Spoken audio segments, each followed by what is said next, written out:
नमस्कार प्यारे विद्यार्थियों। डीआरडीओ सेप्टेम 10 एडमिन एंड अलाइन की एग्जाम होने हैं। किसी भी पोस्ट की, फायरमैन हो या आपकी कोई भी पोस्ट हो, यदि आप उसकी तैयारी कर रहे हैं तो ये वीडियो आप सभी के लिए मोस्ट इंपॉर्टेंट है। एग्जाम पैटर्न पर यानी कि हूबहू एग्जाम जैसा एक हम मॉडल पेपर प्रोवाइड करवाने जा रहे हैं 75 प्रश्नों का। और ये मॉडल पेपर आपके एग्जाम पर आधारित रहेगा। एग्जाम पर आधारित का मतलब है कि उसमें आपकी एग्जाम से रिलेटेड क्वेश्चन आएंगे। जैसे आपके 75 क्वेश्चन आने हैं एग्जाम में, वैसे ही 75 क्वेश्चन इस वीडियो में आपको मिलने वाले हैं। आज की इस पार्ट में हम 20 जनरल अवेयरनेस के इंपॉर्टेंट क्वेश्चन जो इस बार जितने भी एग्जाम हुए हैं आईटीआई आधारित या 10th लेवल के बेस पर, उनमें पूछे गए प्रश्न आपके सामने हैं। साथ में एसटीए बी के एग्जाम में जो क्वेश्चन पूछे गए थे वो भी है, टेक्नीशियन ए में पूछे गए थे वो भी है। यानी कि सर्वाधिक रिपीट क्वेश्चन या अति महत्वपूर्ण प्रश्न आपके इस वीडियो में रहने वाले हैं। चैनल पर पहली बार आए हैं तो इसे सब्सक्राइब कर लीजिए और डीआरडीओ एडमिन एंड अलाइन की प्लेलिस्ट में जरूर विजिट करें। लाइक जरूर करें यदि क्लास पसंद आए तो।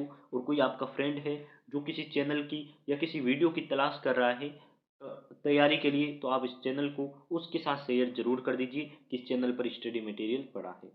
चलिए शुरुआत करते हैं। आपके सामने ये हमारी पीडीएफ है जिसमें 750 प्लस ऑब्जेक्टिव टाइप क्वेश्चन है।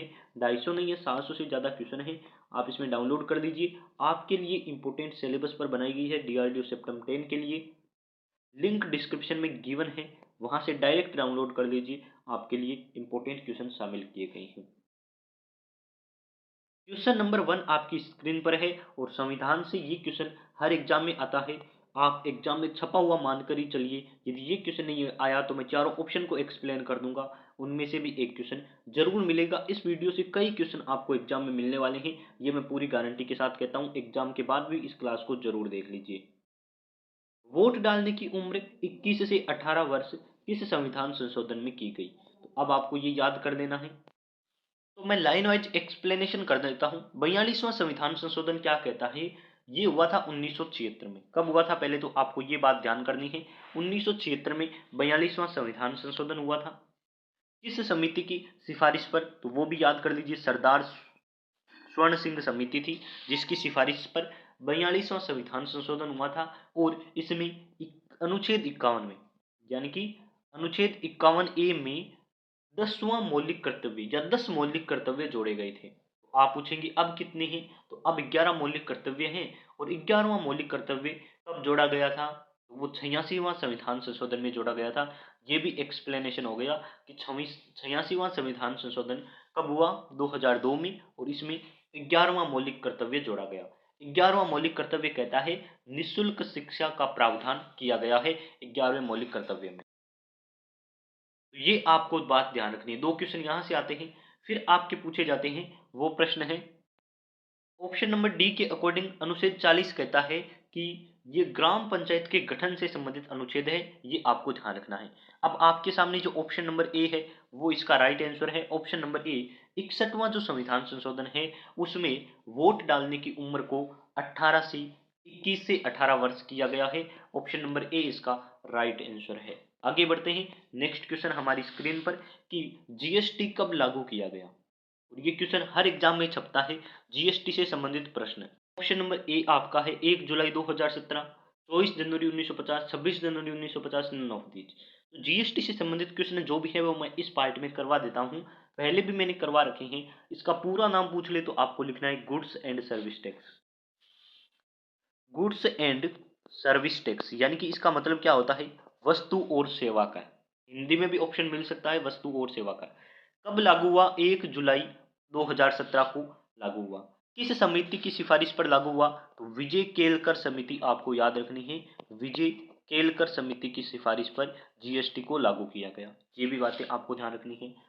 जीएसटी कौन सा संविधान संशोधन है? तो वो भी नोट कर दीजिए। जीएसटी आपके 101वां संविधान संशोधन है।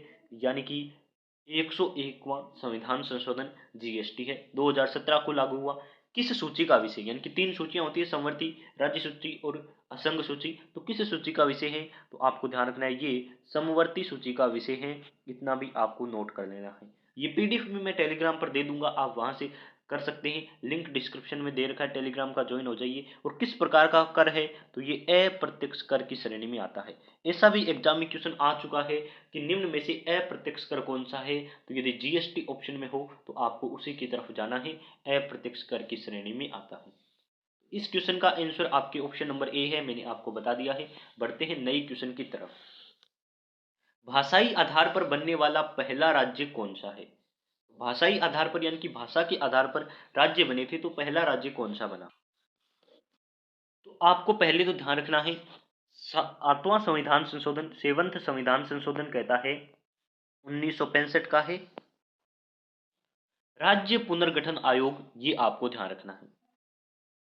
7वां संविधान संशोधन 1956 का है ना, सॉरी 1956 नोट कर लीजिए आप, 65 लिख दिया गया, 56 1956 का है। और राज्य पुनर्गठन आयोग से संबंधित है। भाषाई आधार पर पहला राज्य आपके बनाया गया था आंध्र प्रदेश को, और आंध्र प्रदेश बना था 1953 को।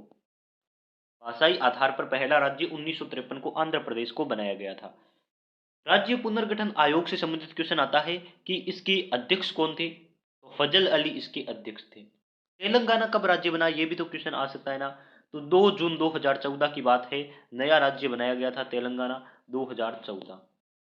पीडीएफ पढ़ेंगे तो ये बातें समझ नहीं आएगी क्या लिखा हुआ है, जो वीडियो में मैं बता रहा हूं तो आपको समझ आ रहा होगा कि किसका मतलब क्या लिख रहा हूं। तो इसका आंसर ऑप्शन नंबर सी है, आंध्र प्रदेश पहला राज्य बना था। ये 3-4 बातें हैं आपके एग्जाम में छप सकती है, तो जरूर इनको भी ध्यान रख लीजिए। अब देखिए नया क्वेश्चन, बहुराष्ट्रीय नौसैनिक अभ्यास मिलन कहां पर हुआ? मिलन 2022 कहां हुआ?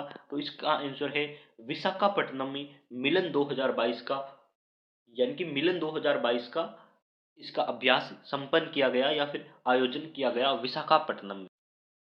ये क्वेश्चन सीधा छप सकता है, इसलिए आपको इसका आंसर ध्यान रखना है। मिलन 2022 का या अभ्यास आपके संपन्न कराया गया था विशाखापट्टनम में। सीधा क्वेश्चन आ सकता है, आंसर सीधा डायरेक्ट याद कर लीजिए इसका। आगे है नीति आयोग के उपाध्यक्ष कौन है? तो ये क्वेश्चन बहुत इंपॉर्टेंट है, एग्जाम में छपता है। लेकिन पहले इसका आंसर होता था सुमन बेरी, लेकिन अभी चेंज हो गए हैं, तो ये क्वेश्चन ऑप्शन के अकॉर्डिंग इसका कोई भी आंसर नहीं है। तो इस क्वेश्चन में क्या क्या बातें ध्यान रखनी है वो मैं पहले आपको एक साथ बताऊंगा। देखिए पहले तो नीति आयोग किसकी जगह आया है, या नीति आयोग ने किसकी जगह ली है, तो इसका आंसर होता है योजना आयोग की जगह नीति आयोग आ गया है। योजना आयोग की स्थापना कब हुई थी? 2 मार्च 1950, आपको ध्यान रखना है। योजना आयोग की जगह अब नया आयोग कौन सा आया है? नीति आयोग, ये आपको ध्यान रखना है। नीति आयोग आपको ध्यान रखना है। फिर आपको याद रखना है कि नीति आयोग के अध्यक्ष कौन होते हैं, तो इसके खुद अध्यक्ष होते हैं प्रधानमंत्री, जो कि अभी अब हमारे हैं नरेंद्र मोदी। लेकिन ये क्वेश्चन एग्जाम में नहीं आता, अध्यक्ष का तो एग्जाम में पूछता ही नहीं है, सबको याद है। तो अब पूछता है उपाध्यक्ष कौन है। उपाध्यक्ष के बारे में मैं 2 बातें बोल रहा हूं, आपको याद कर लेनी है। यदि आप पीडीएफ से डायरेक्ट पढ़ेंगे तो हो सकता है आपको कंफ्यूजन हो जाए। पहले इसके उपाध्यक्ष थे सुमन बेरी, और अभी भी सुमन बेरी है, तो उपाध्यक्ष के बारे में आपको यही ध्यान रखना है। सीईओ कौन है? ये एसटीएबी के एग्जाम में क्वेश्चन आ चुका है, सीईओ नीति आयोग का कौन है? तो पहले तो थे परमेश्वर अय्यर, परमेश्वर अय्यर आपको याद रखना है, परमेश्वर अय्यर। लेकिन अब इसके सीईओ बदल दिए हैं, और वर्तमान सीईओ मैं लिख रहा हूं, वर्तमान इसके सीईओ कौन है? बीवीआर सुब्रमण्यम। तो बीवीआर सुब्रमण्यम इसके वर्तमान में सीईओ है। और लेकिन अब क्वेश्चन में क्या पूछा है? उपाध्यक्ष पूछा है, तो उपाध्यक्ष हम कर देंगे सुमन बेरी है, आपको ध्यान रखना है। राजीव गांधी कौन है? अभी राजीव गांधी आप सभी कमेंट करके बताइए कौन है, जिसको नहीं पता वो मेरे पुराने वीडियोस देख लीजिए, राजीव गांधी कौन है। मुख्य चुनाव आयुक्त है, मैं आपको आंसर बता ही देता हूं, आप कहां वीडियो को सर्च करते फिरोगे, एग्जाम में यदि आ गया तो जल्दी से सही कर दीजिए। सर्वाधिक बजट किसके द्वारा पेश किया गया है? बजट से संबंधित क्वेश्चन है और एग्जाम में जरूर छपेगा। तो पहले तो आपको ध्यान रखना है कि 5वां बजट है जो निर्मला सीतारमन द्वारा पेश किया गया था, अभी 2023-24 का बजट था, और 1 फरवरी 2023 को पेश किया गया था। 5वां बजट था जो निर्मला सीतारमन ने पेश किया था, वित्त मंत्री है हमारी। और अब देखिए स्वतंत्र भारत का पहला बजट कब पेश किया गया था, तो ये आपको ध्यान रखना है, 1949 को स्वतंत्र भारत का पहला बजट पेश किया गया था षणमुखम शेट्टी द्वारा। उस टाइम देश स्वतंत्र हो गया था, इसलिए स्वतंत्र भारत का पहला बजट किसके द्वारा पेश किया गया था, ये ज्यादा आता है, तो षणमुखम शेट्टी। जॉन मेथोई कौन है? तो 1950 में इनके टाइम में बजट पेश हुआ था जॉन मेथोई द्वारा। वो बजट था हमारा गणतंत्र भारत का पहला बजट। 1950 में हमारे संविधान लागू हो गया था गणतंत्र। तो आपको पता है 1950 को जॉन मेथोई के समय पहली बार, या जॉन मेथोई के समय पहली बार आपकी गणतंत्र भारत का पहला बजट पेश हुआ था। अमृतकाल का ये पहला बजट कौन सा है? तो 2023-24 का जो बजट है यानी कि वर्तमान बजट, ये अमृतकाल का पहला बजट है। और निर्मला सीतारमन द्वारा 5वीं बार बजट पेश किया गया है। सर्वाधिक बार बजट किसके द्वारा पेश किया गया था? तो मोरारजी देसाई ने 10 बार बजट पेश किया था, जो कि सर्वाधिक है। ऑप्शन नंबर बी इसका आंसर है। मैं अलग पेन से कर देता हूं ताकि कोई पीडीएफ पढ़े उसे भी समझ आ जाए। मोरारजी देसाई के समय उन्होंने सर्वाधिक बार बजट पेश किया था, जो कि 10 बार है। बढ़ते हैं नए क्वेश्चन की तरफ। पीएम गति शक्ति के कितने इंजन है, या गति शक्ति के कितने इंजन है, ये क्वेश्चन आता है। तो 7 गति शक्ति के इंजन है, आपको याद रख लेना है। परिवहन, यातायात, ये संबंधित जो भी इंजन है वो 7 इंजन है, आपसे पूछा जाता है। इतने बजट से संबंधित क्वेश्चन आपको ध्यान रखने हैं, हर एग्जाम में छप जाते हैं।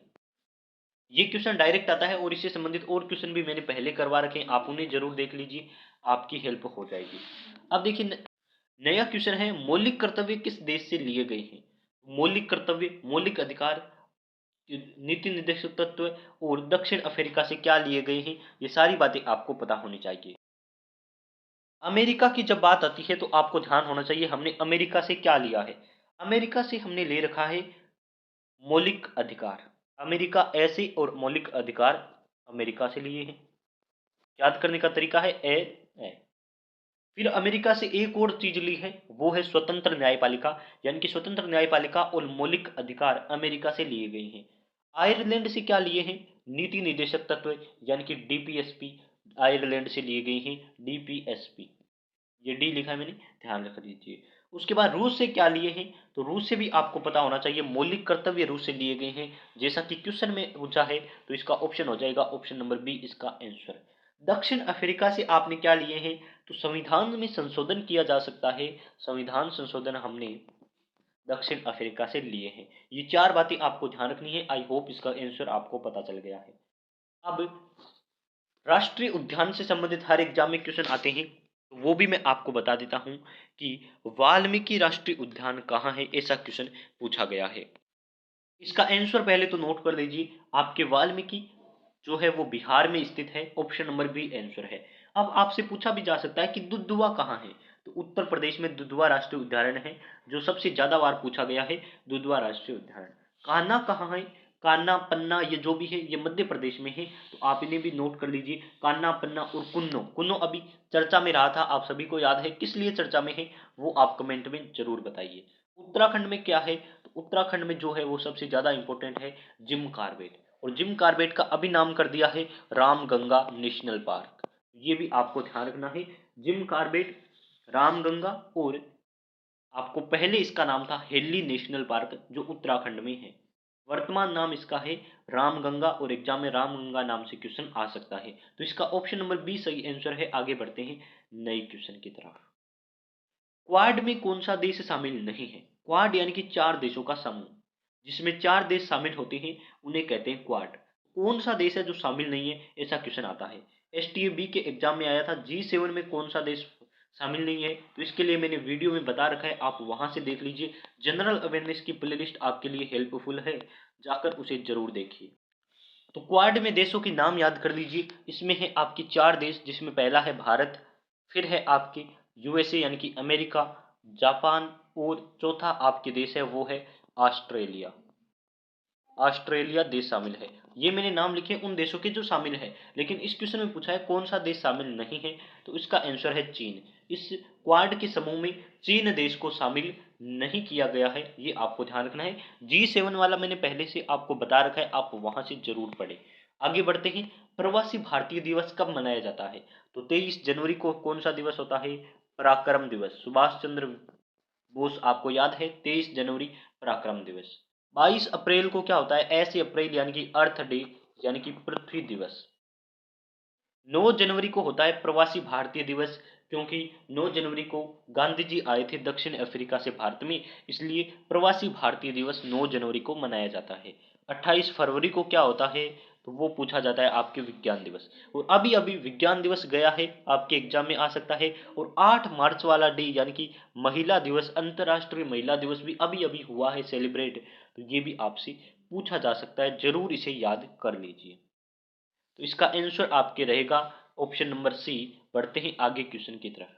इसरो के वर्तमान में अध्यक्ष कौन है, या फिर क्वेश्चन ऐसा आ सकता है कि इसरो के वर्तमान में चेयरमैन कौन है। आपको आंसर एक ही करना है।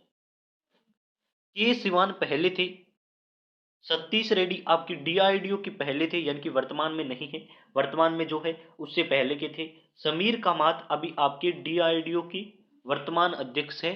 तो डीआरडीओ के वर्तमान अध्यक्ष पूछे तो समीर कामत आपको ध्यान रखना है। सोमनाथ है जो इसरो के वर्तमान चेयरमैन है, ये भी आपको ध्यान रखना है, सोमनाथ इसका आंसर होगा। अब देखिए डीआरडीओ एग्जाम देने जा रहे हैं, तो कुछ जानकारी मेरी तरफ से नोट कर लीजिए, एग्जाम में यही आपके लिए निर्णायक साबित होने वाली है। कौन कौन सी? डीआरडीओ की फुल फॉर्म, हालांकि मैंने ये करवा रखे हैं, आप वहां से देखते नहीं है, अलग बात है।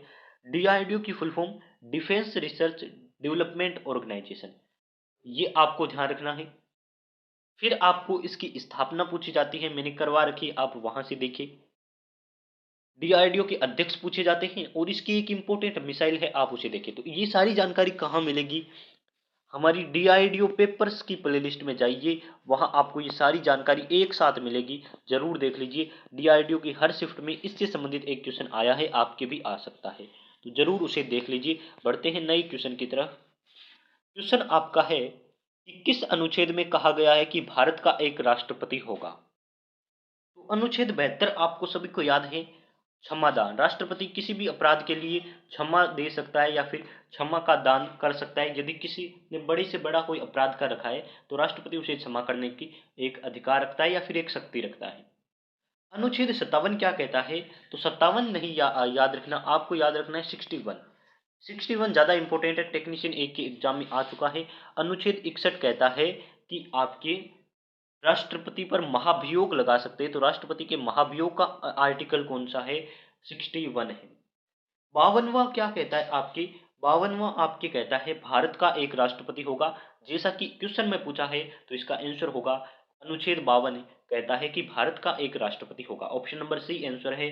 और अनुच्छेद 17 क्या कहता है? तो अनुच्छेद 17 भी याद कर लीजिए, यह है छुआछूत का अंत, यानी कि अस्पृश्यता का अंत किस अनुच्छेद में है? तो अनुच्छेद नंबर 17 आपको ध्यान रखना है। आगे बढ़ते हैं नए क्वेश्चन की तरफ, इसका आंसर ऑप्शन नंबर सी होगा।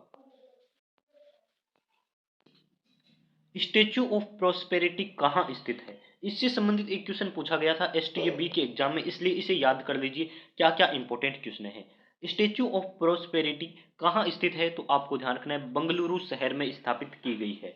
किसके द्वारा? तो इसका उद्घाटन खुद किया है प्रधानमंत्री नरेंद्र मोदी ने। बंगलुरु शहर के संस्थापक नादप्रभ केम्पगौड़ा, ये जरूरी इंपॉर्टेंट है आपके लिए। नादप्रभ केम्पगौड़ा की प्रतिमा है, नादप्रभ केम्पगौड़ा की प्रतिमा स्थापित की गई है स्टेच्यू ऑफ प्रोस्पेरिटी में, बंगलुरु शहर में स्थापित है। इसका आपकी उद्घाटन प्रधानमंत्री ने किया है। इसके जो निर्माता है वही आपके गुजरात की जो आपके सरदार वल्लभ भाई पटेल की मूर्ति है, उसके निर्माता और इसके निर्माता यानी कि बनाने वाले कारीगर सेम है, और नाम है उसका राम सुतार। सुतार नहीं है, सुतार है, तो ये भी आपको ध्यान रखना है। इसकी हाइट कितनी है? तो 108 फीट इसकी हाइट है, और अंतरराष्ट्रीय हवाई अड्डे के पास है। वर्ल्ड बुक ऑफ रिकॉर्ड में इसका दर्ज किया गया है, तो आंसर ऑप्शन नंबर सी है। बढ़ते हैं आगे की क्वेश्चन की तरफ। नेक्स्ट क्वेश्चन आपकी स्क्रीन पर है कि वर्तमान में वित्त मंत्री कौन है? वित्त मंत्री आपके निर्मला सीतारमन है, जिन्होंने 5वीं बार अभी बजट पेश किया है, ये आपको बातें ध्यान रखनी है। गजेंद्र सिंह शेखावत कौन है? शिक्षा मंत्री धर्मेंद्र प्रधान। ये आप कमेंट में भी जरूर बताइए अनुराग ठाकुर के बारे में, ताकि मुझे पता चले कि आप कितने खेलते हैं। खेल और युवा मंत्रालय आपके अनुराग ठाकुर के पास है, ये भी आप बातें नोट कर लीजिए, इंपॉर्टेंट है। बढ़ते हैं नई क्वेश्चन की तरफ। भारतीय अर्थव्यवस्था विश्व में कौन से स्थान पर है? हर बार ये क्वेश्चन पूछा जाता है, जरूर याद कर लीजिए भारतीय अर्थव्यवस्था का नंबर। क्यों जरूरी है? क्योंकि आपके एग्जाम में डीआरडीओ सेप्टम 10 के एसटीएबी के एग्जाम में हर शिफ्ट में क्वेश्चन आया कि लर्निंग प्लेटफॉर्म में फर्स्ट नंबर कौन है? तो ऐसा आ सकता है कि पहली अर्थव्यवस्था किस देश की है। डिफेंस बजट में भारत का स्थान पूछा गया था, तो जरूर पढ़ लीजिए। मैं पहले आपको बता देता हूँ, फर्स्ट स्थान पर है यूएसए की अर्थव्यवस्था, पहले स्थान पर है। सेकंड स्थान पर आपके चाइना की अर्थव्यवस्था है, तो आपको याद कर लेना है चीन की अर्थव्यवस्था सेकंड स्थान पर है। थर्ड स्थान पर कौन सी है? तो आपको ये भी ध्यान रखना है, जापान की अर्थव्यवस्था तीसरे स्थान पर है। चौथे स्थान पर किसकी है? तो जर्मनी की अर्थव्यवस्था चौथे स्थान पर है, ये भी आप नोट कर लीजिए। और पांचवें स्थान पर किसकी अर्थव्यवस्था है? तो भारत की। ऑप्शन नंबर डी इसका आंसर है। भारत की अर्थव्यवस्था विश्व की पांचवी सबसे बड़ी अर्थव्यवस्था बन चुकी है।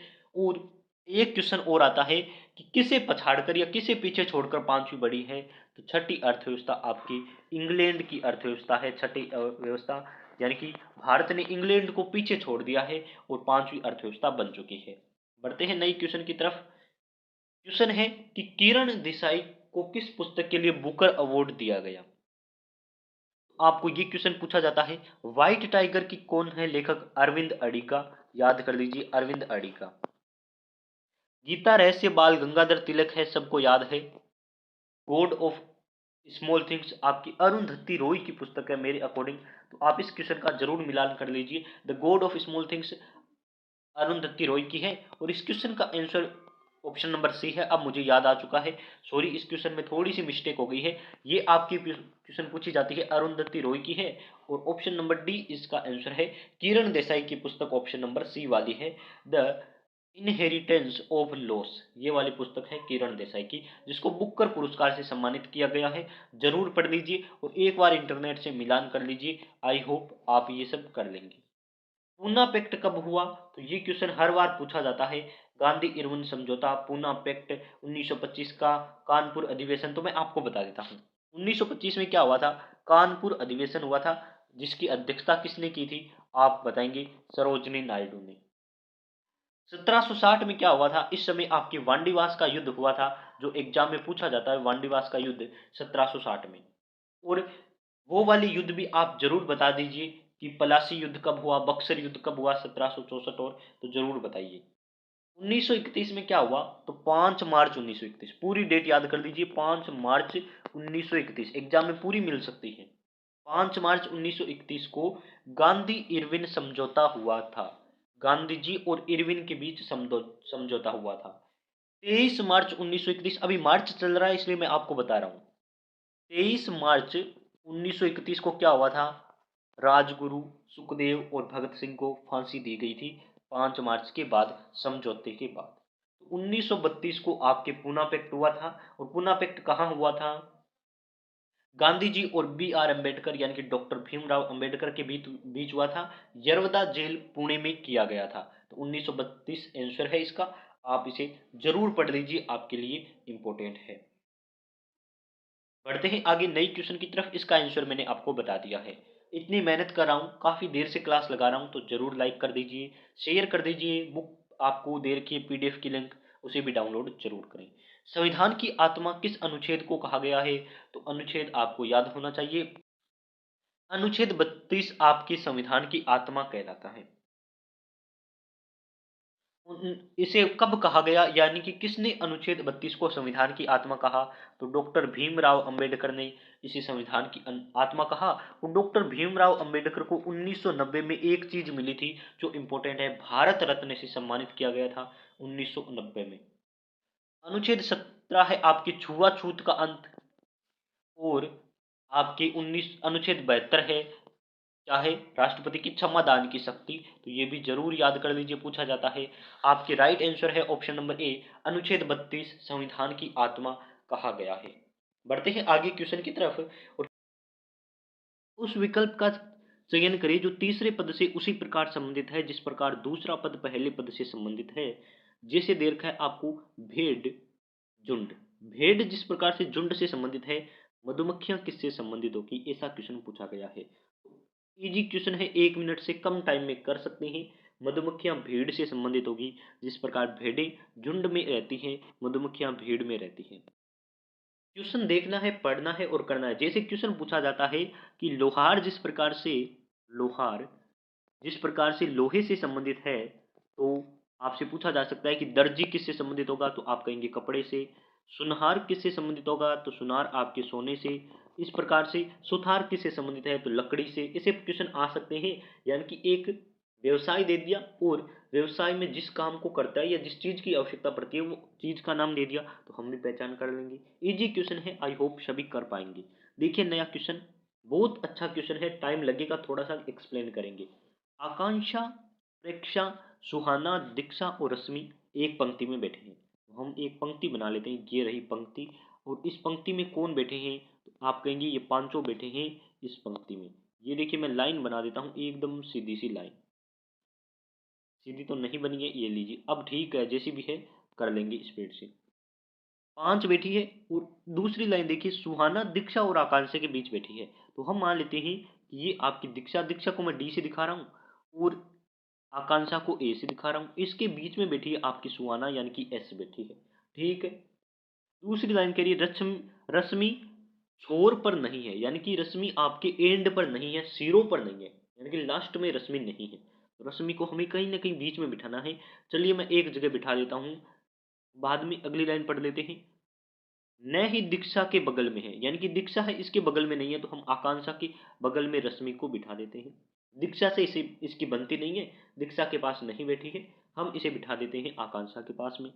और प्रेक्षा के बाईं हो रहे, तो मान लेते हैं ये प्रेक्षा है और प्रेक्षा के लेफ्ट साइड में रश्मि बैठी है, तो बात हमारी सही हो गई। देखिए इन्होंने कहा है कि रश्मि को हमें एंड पर नहीं बिठाना है, तो रश्मि को यहाँ बिठा दिया। प्रेक्षा के लेफ्ट में बिठाना है, बिठा दिया प्रेक्षा के लेफ्ट में। और दीक्षा के पास में नहीं बिठाना है, तो हमने आकांक्षा के पास में बिठा दिया। अब इसने कहा है परीक्षा अंतिम पर है, ये परीक्षा हमारी अंतिम पर। तो दीक्षा के दाईं ओर कौन है, यानी कि दीक्षा है इसके राइट में कौन है, तो ये रही दीक्षा ऐसे बैठी है और इसके राइट वाला इधर होगा, तो इसके राइट में आपकी एस वाली है। और एस से हमने माना था सुहाना को, यानी कि सुहाना इसके राइट में है। ऐसा क्वेश्चन आ सकता है। टेक्नीशियन एक एग्जाम में गोल सर्किल में आया था कि आई के सामने कौन बैठा है, ऐसा करके क्वेश्चन पूछा था। लंबा क्वेश्चन था, 4 से 5 लाइन का। तो आप जरूर पढ़िए, ये क्वेश्चन आपके आ सकता है, इसे भी प्रैक्टिस कर लीजिए। नया क्वेश्चन देखिए आपकी स्क्रीन पर, उस विकल्प का चयन करें जो उसी आधार पर तीसरी संख्या से संबंधित है जैसे दूसरी संख्या पहली संख्या से संबंधित है। अब देखिए संख्याएं क्या दे रखी है, 24 आपकी अनुपात 575 समानुपात 13 अनुपात क्वेश्चन मार्क। अब देखिए आप 24 का स्क्वायर कीजिए, तो आप क्या कहेंगे, आप कहेंगे आता है 576, लेकिन यहाँ लिखा है 575, यानी कि 24 का स्क्वायर करके उसमें से इसने -1 कर दिया है, ऐसा हम कह सकते हैं। तो चलिए हम भी 13 का स्क्वायर करते हैं और उसमें से -1 कर देते हैं। 13 का स्क्वायर होता है 169, इसमें से 1 माइनस कर देते हैं तो बनेगा 168, जैसा कि ऑप्शन नंबर ए में ही दे रखा है। ये रहा आपका क्वेश्चन। एक्सप्लेन हुआ कि नहीं हुआ, है ना। तो ऐसे ही आप कर पाएंगी। लाइक जरूर कर दीजिए यार, शेयर की उम्मीद करता हूँ, इतनी मेहनत कौन करता है। और यूट्यूब पर सबसे अच्छे क्वेश्चन या सबसे इजी लेवल में जो समझाता है उसमें हमारे चैनल का भी नाम आता है। आपको भी पता है डीआरडीओ के लिए हमने 6 महीने से एक प्रिपरेशन करवा रहे हैं, तो लाइक की उम्मीद तो हमें भी होती है और हम लाइक के हकदार भी हैं। आप भी जानते हैं, सपोर्ट कीजिए हमें और एग्जाम के बाद क्वेश्चन भी बता दीजिए ताकि बच्चों को हेल्प हम भी कर सकें। निम्नलिखित अक्षर श्रृंखला में लुप्त पद ज्ञात कीजिए। लुप्त पद यानी कि यहाँ वाला अक्षर पुराने पेपर के क्वेश्चन में प्रोवाइड करवाता हूँ जो 10th लेवल के एग्जाम में आते हैं और आपके डीआरडीओ 10th लेवल का है, तो आप इसे जरूर अटेंड कर पाएंगे इसे क्वेश्चनों को। देखिए क्वेश्चन क्या है, ए डी फिर एफ आई के एन और लास्ट में आपको संख्या दे रखी है पी एस, यहाँ आपको ज्ञात करें। देखिए पहले तो ए से एफ हुआ, यानी कि कितने को छोड़ दिया, तो आप कहेंगे बी सी डी ई, यानी कि कितने छोड़ दिए, बी सी डी ई 4 छोड़ दिए। पहले हम आगे वाली संख्या ज्ञात करें, फिर एफ से के हुआ तो बताइए कितने छोड़ दी, तो एफ के बाद जी एच आई और जे 4 छोड़ दिए। यानी कि हम कह सकते हैं 4 4 को छोड़कर आप बना रही हैं। के बाद देखिए पी बना है तो कितने छोड़ दिए, एल एम एन ओ 4 छोड़ दिए ना। यानी कि आगे वाली संख्या बनाने के लिए हमें 4 4 छोड़ना है। तो आगे वाली संख्या हमें क्या ज्ञात करनी है, पी के बाद 4 छोड़कर आगे वाली संख्या हम फाइंड कर लेंगे। देखिए पी के बाद 4 छोड़ेंगे तो क्यू आर एस और टी छोड़ दीजिए, आगे आएगा आपके क्या आएगा, तो आप कहेंगे यू। यानी कि पहली संख्या हमने फाइंड कर दी और u एक ही ऑप्शन में है, यानी कि दो ऑप्शन में है। यदि एक ऑप्शन में होता तो हम कर देते, लेकिन दो ऑप्शन में दे रखा है। ये देखिए u दो ऑप्शन में आगे वाले में, यानी कि हमें लास्ट वाली v संख्या ज्ञात करनी है। अब लास्ट वाली संख्या ज्ञात करने के लिए क्या करेंगे, तो आप कहेंगे एक छोटा सा तरीका है। हम देख सकते हैं कि a के बाद ये d कैसे आया, है ना। a के बाद ये d कैसे आया, तो आप कहेंगे a के बाद b और c को छोड़ दिया तो d आ गया, f के बाद g और h को छोड़ दिया, k के बाद l और m को छोड़ दिया और p के बाद q और r को छोड़ दिया। यानी कि इन दोनों के आपस में दो को छोड़ रहे हैं, तो u के बाद दो छोड़िए, v और w को छोड़िए तो बनेगा आपकी x, यानी कि vx जिस ऑप्शन में है वो आंसर है। मैंने अच्छे से समझा दिया है। यदि समझ नहीं आया तो एक काम आप भी कर सकते हैं, वीडियो को थोड़ा रिवर्स कीजिए और देख लीजिए, है ना। आप इतना तो कर ही सकते हैं। अपनी सिलेक्शन के लिए थोड़ी मेहनत आपको करनी पड़ेगी, सिलेक्शन चाहिए तो, क्योंकि हर कोई चीज़ इजीली नहीं मिल जाती। और आप सभी ने बचपन से सुन रखा होगा कि कुछ पाने के लिए कुछ खोना पड़ता है, तो अपना टाइम खोना पड़ेगा आपको। आपको छोटे छोटे जो आपको इंटरेस्ट आ रहे हैं, छोटी छोटी जो खुशियाँ मिल रही है, उन छोटी छोटी खुशियों को खोना पड़ेगा और पढ़ाई में मन न लगते हुए भी पढ़ाई करनी पड़ेगी। अब देखिए नया क्वेश्चन है कि आपको लुप्त संख्या याद करनी है, और ये क्वेश्चन हर कोई कर सकता है। 60, 180, फिर संख्या छोड़ दी 420 और फिर आपके 540। पहले तो देखिए आप कितने गुना हुआ, तो आप कहेंगे 3 गुना, तो हम इसे भी 3 गुना कर देते हैं। तो 128 को आप 3 गुना कीजिए, क्या होगा, 18×3 = 54, यानी कि 540। लेकिन 540 आ गया, और 540 को जब 3 गुना करते हैं तो हमारे 420 नहीं आता, यानी कि 3 गुना तो नहीं हो रहा। यहाँ हमारा कॉन्सेप्ट हो गया फेल। कोई ना, रीजनिंग में कॉन्सेप्ट फेल होने दो, नया कॉन्सेप्ट भी होगा ना, उससे कर लेंगे। 18 में हम एक, यानी कि 60 में 120 ऐड कर दीजिए, 180 आते हैं ना। हाँ, इसमें भी 120 ऐड कीजिए तो आप कहेंगे आएंगी आपकी 300। ये लो 300, 300 में भी 120 ऐड किए, आप कहेंगे 420, और 420 में भी 120 ऐड करो, आप कहेंगे 540। यानी कि हर संख्या में 120 ऐड कर रहा है, तो खाली जगह पर 300 आएगा। आई होप आपको ये क्वेश्चन भी समझ आ गया है। समझ आया है तो आपके भी कुछ पक्के फ्रेंड होंगे ना, बेस्ट फ्रेंड, उनके साथ शेयर कर दीजिए, उन्हें भी कहिए क्लास ज्वाइन करें। अब देखिए, हरमन उत्तर की ओर 8 किलोमीटर चलता है। जब भी उत्तर दक्षिण किसी सवाल में दिख जाए तो बना लो एक चीज। ये क्या है सर, ये है आपकी दिशा, उत्तर, दक्षिण और पप्पू। पप्पू यानी कि पश्चिम पूर्व। अब आपको हरमन उत्तर की ओर 8 किलोमीटर चलता है, ये लो हरमन यहाँ चला 8 किलोमीटर, ये ठीक है। फिर पश्चिम की ओर मुड़ जाता है, ये रही पश्चिम आपकी इधर है, और यहाँ हरमन खड़ा है, और मुड़ के आपके 5 किलोमीटर चलता है। ये लो हम 5 किलोमीटर चला देते हैं। फिर बाईं मुड़ जाता है, यानी कि हरमन का इधर मुंह है, तो इधर क्या होगा, इसका इधर होगा ना बायां, बायां यानी कि लेफ्ट। लेफ्ट मुड़ जाता है और 4 किलोमीटर चलता है, यानी कि ये पूरी लाइन 8 है तो 4 चलेगा, यानी कि इसका आधा ही चलेगा। तो ये लो 4 किलोमीटर हम चला देते हैं। यहाँ आ गया, फिर बाईं मुड़ जाता है, यानी कि अब इसका मुंह नीचे की ओर है और इसका लेफ्ट इधर होगा, यानी कि लेफ्ट किधर है, तो आप कहेंगे उसका पूर्व की ओर लेफ्ट है, तो उसे उधर मोड़ देते हैं। और कितना चलाना है, 5 किलोमीटर। ये भी 5 है, ये भी 5 है, यानी कि बराबर। अब देखिए पूछ रहा है कि वो किस शुरुआती बिंदु से, शुरुआती इसने यहाँ से की थी, यहाँ से वो किस दिशा में है, तो आप बता सकते हैं ना कि यहाँ वो खड़ा है। 4 किलोमीटर चल दिया, टोटल 8 थी, यानी कि अब तो ये बची कितनी, 4 किलोमीटर। और ऊपर की दिशा क्या होती है, उत्तर, यानी कि आप कहेंगे 4 किलोमीटर उत्तर दिशा की ओर है। 4 कैसे आया, क्योंकि ये पूरी लाइन 8 थी, 4 यहाँ तक चल गया, तो नीचे वाली लाइन कितनी बची, तो आप कहेंगे 4 किलोमीटर। आई होप ये क्वेश्चन भी आपको समझ आ गया है। थोड़ा मैं इरेज कर देता हूँ ताकि ये पीडीएफ अच्छी बन जाए और आप इसे टेलीग्राम से पढ़ सकें, है ना। टेलीग्राम से आप पढ़ लेंगे ना, टेलीग्राम पर मैं अपलोड कर दूंगा। ये देखिए पीडीएफ में क्लास होती ही, क्लास होने की आधे घंटे बाद अपलोड करता हूँ, ताकि क्लास भी आप अटेंड कर लीजिए।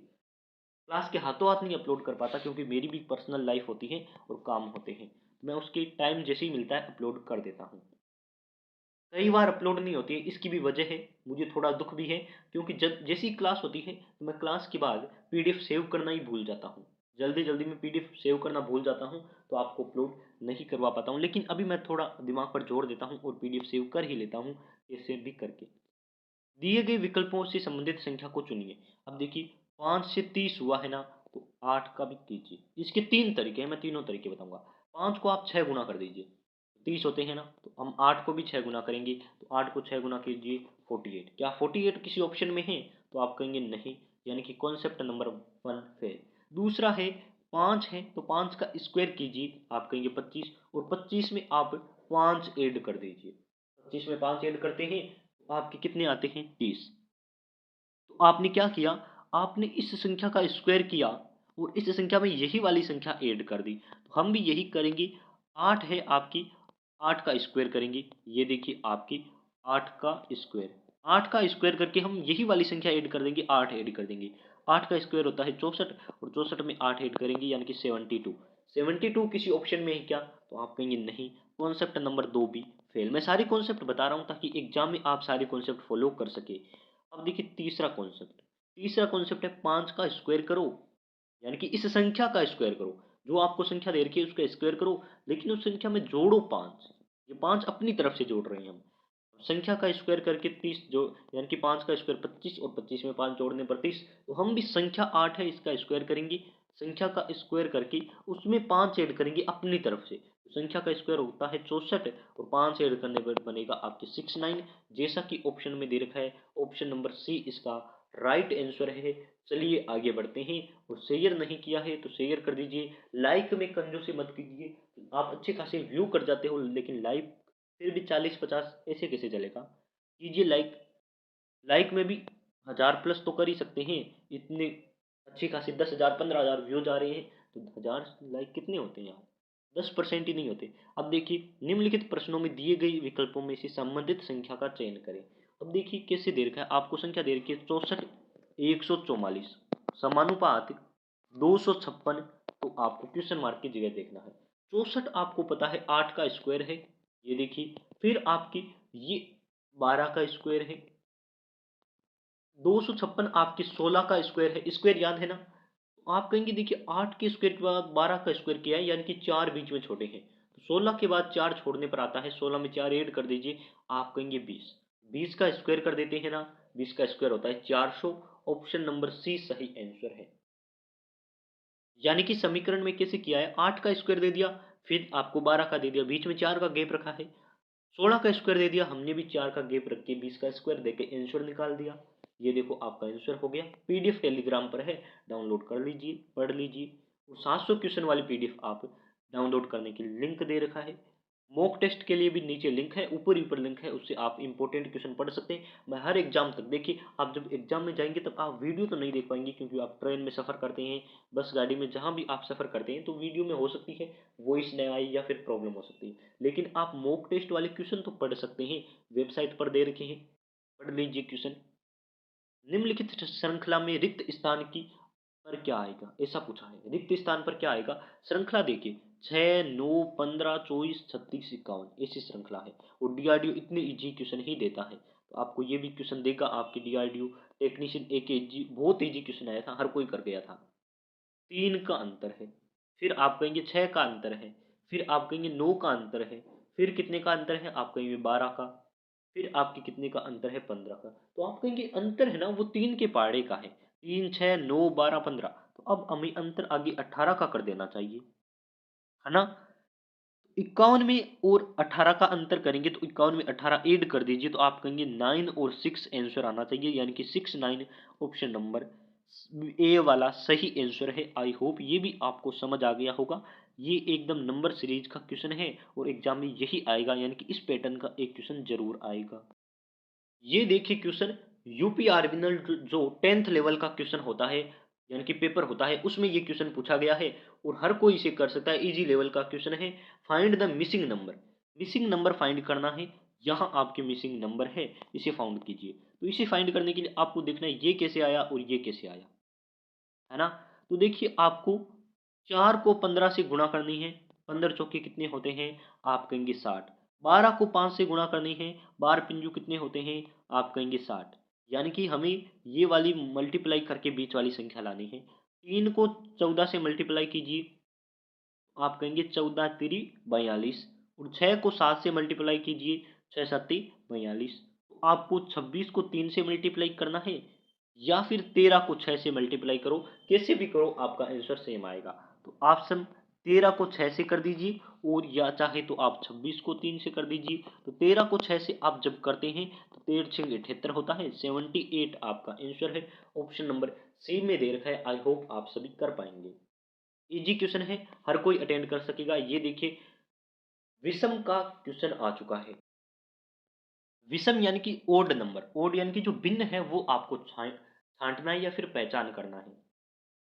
4 आकृतियां दे रखी है, इनमें से अलग आकृति कौन सी है पहचान करनी है। पहले तो हम देख लेते हैं, इसमें 3 आकृति है, इसमें 3 है, इसमें 2 है, इसमें 2 है, यानी कि हम मिसिंग नहीं फाउंड कर सकते। यदि 3 में 3 होती और 1 में 2 होती तो हम 2 वाली को कर देते, इजी लेवल का था। अब देखिए ये बड़ी है, फिर ये छोटी है और ये सबसे छोटी है। ये बड़ी है, ये छोटी है और ये सबसे छोटी है। ये बड़ी है, ये छोटी है, लेकिन इसमें ये दोनों बराबर दे रखी है, तो हम कह सकते हैं कि ऑप्शन नंबर डी है वो सबसे अलग है या फिर विषम है। विषय नहीं है, यहाँ आपको विषम लिखा हुआ मिलेगा या फिर इंग्लिश में लिखा हो सकता है ओड, वो आप पहचान कर सकते हैं। ऑप्शन नंबर डी यहाँ आंसर होगा। आगे बढ़ते हैं। निम्नलिखित संख्या श्रृंखला में लुप्त संख्या की पहचान कीजिए। लुप्त की पहचान करनी है तो देखिए 23 को 5 लिखा है, 23 53 8 43 7 34 क्या होगा। तो देखिए इस क्वेश्चन को करने के लिए आपको छोटा सा तरीका यूज करना है। कौन सा? देखिए 23 में दो संख्या है, 2 और 3, दोनों को जोड़ दीजिए क्या बनेगा, तो आप कहेंगे 5, यही वाला इसने लिखा है। फिर देखिए 53 में दो संख्या है, 5 और 3, 5 और 3 को जोड़ दीजिए बनेगा 8, यानी कि यही इसने लिखा है। 43 में 4 और 3 को आपस में जोड़कर 7 लिखा है, तो 34 में हम 3 और 4 को जोड़कर लिखेंगे तो 7। ऑप्शन नंबर ए 4 आपके आर्मी इसका राइट आंसर है। आप सभी इसे कर सकते हैं। बढ़ते हैं आगे क्वेश्चन की तरफ। DRDO admin and align playlist देख लीजिए और इस वीडियो को भी शेयर करके हमें सपोर्ट जरूर कीजिए। नीचे दिए गए वेन आरेख का, वेन आरेख का एक क्वेश्चन जरूर आएगा। सिंपल ट्रिक है, जो आपको 3-4 वर्ड दे रखे होते हैं उनमें आपको संबंध ढूंढना है, यानी कि आपस में कैसे रिलेट करते हैं। तो आपको कहा है डॉक्टर है, एक एक आदमी है और एक आपकी अभिनेता है जिसे आप कहते हैं एक्टर है ना। तो देखिए आदमी होते हैं वही डॉक्टर बनते हैं और वही अभिनेता बनते हैं, यानी कि आदमी है एक बड़ा जिसमें से आधे डॉक्टर बन गए हैं और आधे अभिनेता बन गए हैं। मान लेते हैं ना ऐसा कि डॉक्टर है, आदमी है, आदमी का एक सर्कल है जिसमें आधे डॉक्टर है आधे अभिनेता है। ऐसा तो नहीं हो सकता कि डॉक्टर ही अभिनेता है या फिर आदमी अलग है। तो ऐसा जैसा भी सर्कल है ऑप्शन नंबर ए वाला वो राइट आंसर है। यदि आपको कह दे कि डॉक्टर, आदमी, अभिनेता और बंदर, तो बंदर आपको पता है आदमी से अलग बनेगा तो ऐसा बन सकता है। या फिर ऐसा दे दे अभिनेता की जगह आपको दे दे कि आपको दे दी अच्छा सा किसी जानवर का नाम भालू, तो अब आपको पता है कि आदमी है वो डॉक्टर बन सकता है, लेकिन सारे आदमी डॉक्टर नहीं बन सकते, इसलिए ऐसा छोटा सर्किल और भालू का अलग सर्किल, इसलिए उसका आंसर ये वाला हो जाता। अभी ऑप्शन नंबर ए इसका सही आंसर है। पीडीएफ के लिए मैं ये इतना इरेज कर देता हूँ, ये देखिए अब इसका ऑप्शन नंबर ए सही आंसर है। आगे बढ़ते हैं।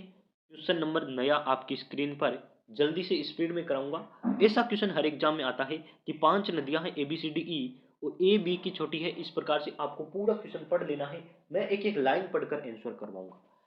जब भी छोटे बड़े का क्वेश्चन आए तो आपको ऐसे आंसर करना है, ऐसे मतलब जो बड़ा है उसे ऊपर, जो छोटा है उसे नीचे लिख लीजिए। ए बी की अपेक्षा छोटी है, यानी कि ये कह रहा है कि बी बड़ी है और ए छोटी है, परंतु ई से बड़ी है। ए है ना, ई से बड़ी है, यानी कि ई ए से छोटी है, बात तो एक ही है।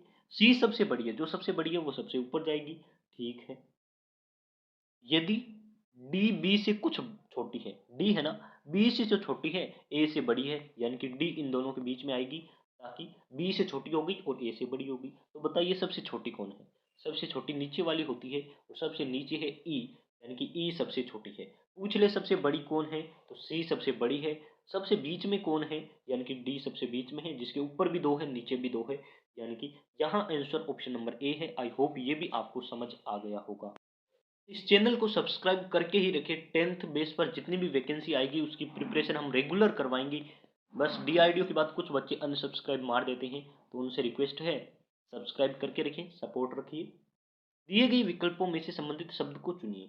अब देखिए जैसे वृत्त परिधि से संबंधित है तो वर्ग किससे संबंधित होगा, तो आप कह सकते हैं वृत्त है, इसकी जो ये बाउंड्री है इसे हम कहते हैं परिधि।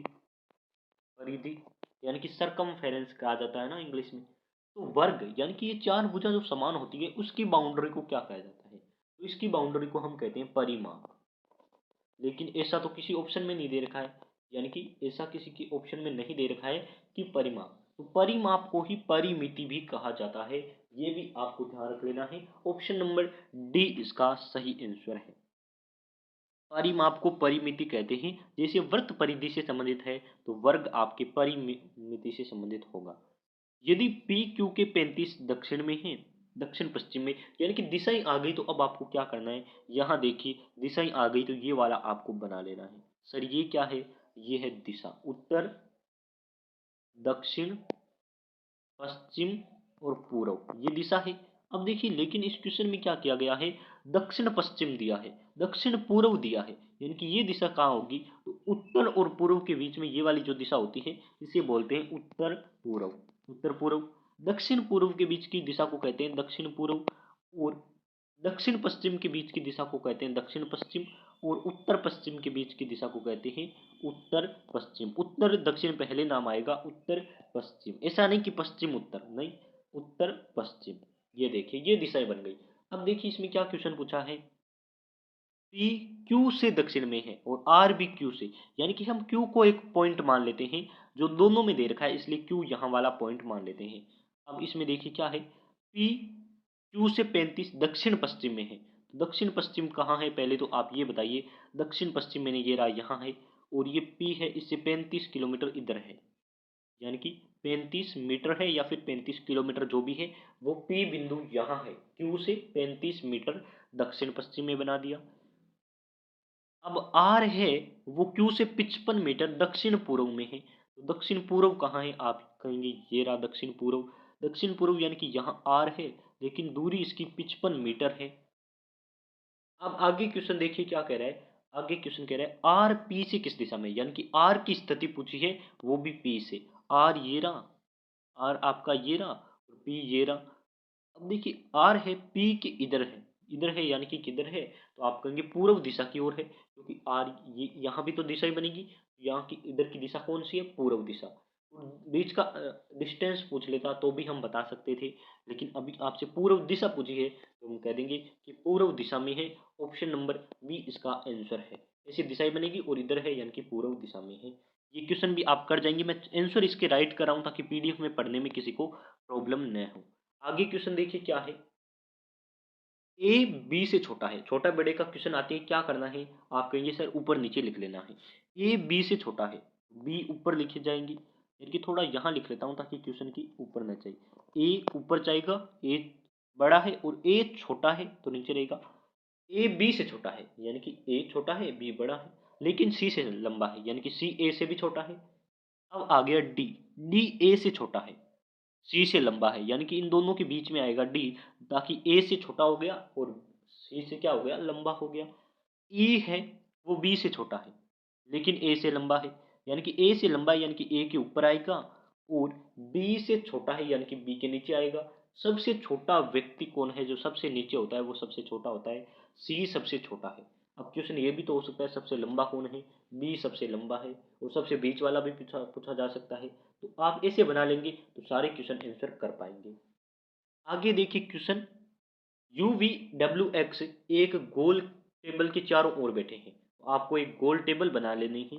ये रही गोल टेबल आपके सामने, और इसके चारों ओर 5 जने बैठे हैं। कितने हैं? 4 ही जने बैठे हैं। लिखा है कि वी एक्स के बगल में है, तो हम कहीं भी बना लेते हैं वी को, और इसके बगल में बना लेते हैं एक्स को। अब देखिए थोड़ा मैं ऐसे लंबा लंबा बना लेता हूँ ताकि 1 2 3 4 ऐसे बनेगा। ये रहा वी और एक्स इसके बगल में बैठ गया, ठीक है। कहीं बिठा दो, इधर बिठा देंगे तो भी बगल ही होगा। अब आगे का है डब्ल्यू वी के सामने है, ये वी है इसके सामने बैठा है डब्ल्यू, ये रहा। अब आपसे कहा है यू, यू है ना, डब्ल्यू के दाईं ओर है, ये रहा डब्ल्यू। अब देखिए डब्ल्यू इधर बैठा है तो इसका दायां किधर होगा? तो आप कहेंगे इधर, इधर आपका बैठा है क्या? यू बैठा है। अब पूछा है कि कौन सा कथन झूठा है? झूठा कथन यानी कि गलत कथन पहचान करना है। पहला कथन है वी यू के दाईं ओर है, ये रहा वी यू के दाईं ओर, यानी कि यू के राइट में है, राइट बात है, राइट में बैठा है। वी यू और एक्स के बीच है, तो v है ये रहा u और ये रहा x दोनों के बीच में है, बात ये भी सही है। आगे कहा है x, यानी कि ये रहा x, ये v के बाईं ओर है, v के बाईं नहीं है, दाईं है। बायां इधर होता है, ये बायां इधर है, लेकिन ये दाईं ओर है, यानी कि यही वाला कथन गलत दे रखा है। आगे वाला सब सेंटेंस है x, ये रहा x w और v के बीच में बैठा है, हाँ ये भी सही है। तो इस क्वेश्चन का ऑप्शन नंबर सी आंसर है। आई होप सभी कर पाएंगे। इतना लंबा वीडियो है, इतनी लंबी क्लास है आधे घंटे की, तो आप इसे शेयर भी कर दीजिए। हमें मोटिवेशन मिलता है आपके शेयर से। उस संख्या का चयन करें जो निम्नलिखित श्रृंखला में प्रश्न के चिन्ह को प्रतिस्थापित करती है, यानी कि क्वेश्चन मार्क की जगह आ सकती है। संख्या आपको दे रखी है 1, 3, 7, 13 और फिर 21 और लास्ट में दे रखा है क्वेश्चन मार्क।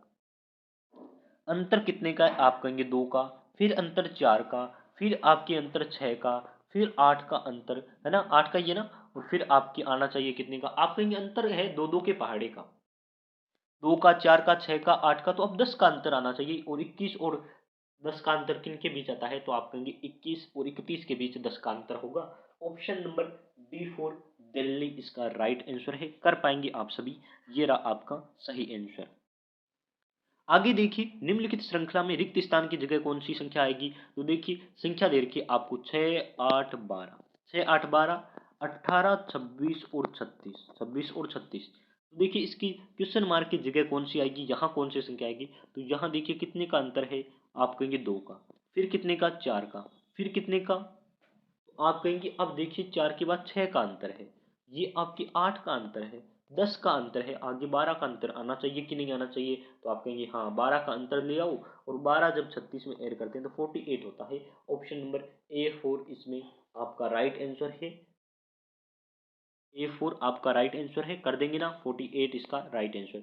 निम्न में से कौन चंद्रगुप्त मौर्य के उत्तराधिकारी थे? तो ऑप्शन दे रखा है आपको ए अशोक। तो अशोक से संबंधित आपको कुछ इंपॉर्टेंट बातें पूछी जा सकती है कि अशोक के अभिलेख को सर्वप्रथम पढ़ने में सफलता किसने प्राप्त की? तो उसका आंसर होगा जेम्स प्रिंसेप। James Prinsep. और मैं आपको जो ये बातें बता रहा हूँ ये ज़्यादा इंपॉर्टेंट है क्वेश्चन से ज़्यादा। यदि आपके एग्जाम में इसमें से क्वेश्चन आता है तो और ही बेटर होता ही। जैसे कि जनरल अवेयरनेस के 20 क्वेश्चन का मैंने पार्ट अपलोड किया, और उसमें से एक क्वेश्चन आपको पूछने यानी कि सामने आया मेरी कल वाली शिफ्ट में, जिसमें से पूछा था प्रवासी भारतीय दिवस, और मैंने वो क्वेश्चन में शामिल नहीं किया था, एक्स्ट्रा बाद में बताया था 9 जनवरी को प्रवासी भारतीय दिवस। इसी प्रकार के कई क्वेश्चन हर शिफ्ट में से 20 क्वेश्चन में से देखने को मिल रहे हैं। आप उस वीडियो को जरूर देख लीजिए, बच्चों का अच्छा रिस्पॉन्स भी है। समुद्रगुप्त क्या है? तो समुद्रगुप्त को भारत का नेपोलियन कहा जाता है। भारत का नेपोलियन, ये भी आपसे पूछा जा सकता है, तो ये आपके लिए इम्पोर्टेंट है। अब देखिए मैं आपको जो ये क्वेश्चन करवा रहा हूँ ये एक पेपर में आया था, और उस पेपर में जो क्वेश्चन आए थे वो 10th लेवल के थे। वो पूरा एग्जाम, वो पूरी वैकेंसी अभी अभी रिसेंटली कंप्लीट हुई है, और 10वीं बेस पर वो वैकेंसी थी। उसमें क्या था, वो वैकेंसी कंप्लीट नहीं हो पाई क्योंकि उसमें उसे कैंसिल कर दिया गया है, लेकिन उसका एग्जाम हुआ था। वो 10th लेवल की वैकेंसी थी। आपके लिए ये क्वेश्चन अच्छे हो सकते हैं। अब देखिए चंद्रगुप्त मौर्य का उत्तराधिकारी यानी कि चंद्रगुप्त मौर्य के बाद जो आपके शासक बना वो कौन था? बिंदुसार, यानी कि अशोक के पिता थे ये बिंदुसार। अशोक से पहले के शासक थे या फिर सम्राट बने थे। तो ये आपको आंसर ध्यान रखना है। ऑप्शन नंबर सी इन्होंने सही माना है। नेक्स्ट क्वेश्चन है आपकी स्क्रीन पर। भारत के राष्ट्रपति पद के उम्मीदवार के रूप में अर्हता प्राप्त करने के लिए किसी व्यक्ति की न्यूनतम आयु कितनी होनी चाहिए? अभी डीआरडीओ टेक्नीशियन ए का एग्जाम हुआ, और उसमें आपकी भारत के प्रधानमंत्री की न्यूनतम आयु पूछी। अर्हता यानी कि योग्यता होती है कि कितनी राष्ट्रपति की न्यूनतम आयु होनी। और अभी आपके एग्जाम चल रहे हैं ST DRDO admin and line की, उसमें आपकी 2 शिफ्ट में क्वेश्चन आया है कि राज्यसभा के सदस्यों की संख्या, तो आपके 250 याद रखनी है। लेकिन यहाँ आपके राष्ट्रपति का न्यूनतम आयु 35 वर्ष होती है। ऑप्शन नंबर सी सही है। यदि प्रधानमंत्री या फिर लोकसभा के सदस्यों की बात की जाए तो उसकी 25 वर्ष न्यूनतम आयु होती है।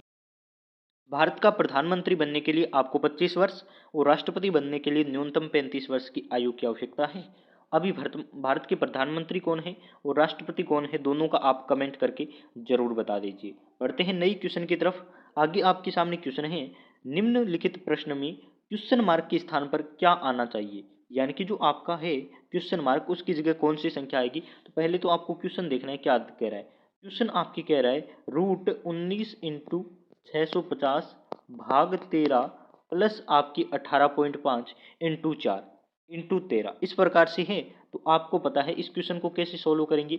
आप कहेंगे इसको सोल्व करने के लिए एक ही आवश्यकता होती है और वो होती है आपकी बोर्ड मास। बोर्ड मास क्या कहता है, बोर्ड मास आपकी कहता है पहले ब्रैकेट को हटाओ, तो जहां भी ब्रैकेट है उसमें से जो अंदर संख्या है उसको हम पहले करेंगे और उसके बाद भाग करना होता है। तो ब्रैकेट की संख्या की अंदर वाली देखिए क्या है, 19 इंटू 650 भाग 13 प्लस आपके 18.5 इंटू 4। पहले हमें ये भाग करना है। 13 को आप 5 से कर सकते हैं, 13 पंजे 65 होते हैं, तो आप कहेंगे 5 से यानी कि 50 बार 50। उसके बाद देखिए आपके सामने इस जगह आ गया 50, यानी कि नई आपकी संख्या क्या बनी है, तो आप कहेंगे नई संख्या बनी है 19 इंटू 50 फिर आपके प्लस 18.5 इंटू 4।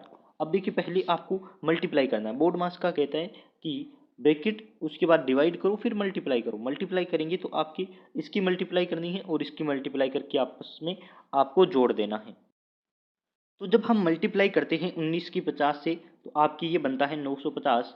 फिर आपको मल्टीप्लाई करनी है 18.5 की 4 से, तो कर दीजिए 18.4 की आपकी 18.5 की आपको करनी है 4 से मल्टीप्लाई, तो ये आपके आता है 74। यानी कि अब आपको दोनों को जोड़ देना है। क्या क्या करना है, 74 को आपको जोड़ देना है 950 में, तो आपकी ये आएगा 1024, यानी कि 1024 आपके ब्रैकेट की जगह आ चुका है। अब आपके सामने कौन सी संख्याएं हैं, तो आपके अब ब्रैकेट की जगह आ गया है 1024, यानी कि अब नई संख्या आपके पास बनी है रूट 1024 इंटू 13। तो आपको ये करना है रूट 1024 इंटू 13, तो आपके सामने नई संख्या या फिर आंसर बनकर आता है वो आएगा 416। आई होप आपको ये क्वेश्चन अच्छे से समझ आ गया है किस प्रकार से आप 416 ये आंसर ला सकते हैं। बोर्ड मास को फॉलो करना है और आप इजीली इसको कर सकते हैं।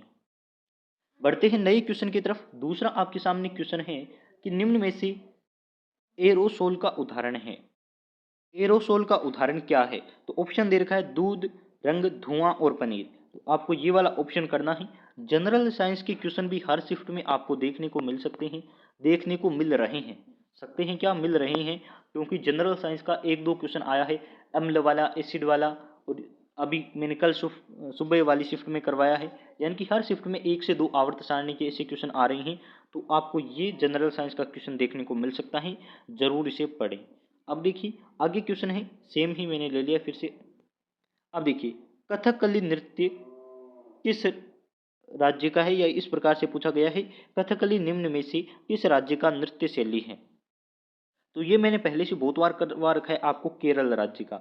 अभी तमिलनाडु का आपसे पूछा गया है, कर्नाटक का भी पूछा जा सकता है, और गुजरात का STAB के पूछा गया था। गुजरात का कौन सा है, तो आप कह सकते हैं कि गरबा गुजरात का है।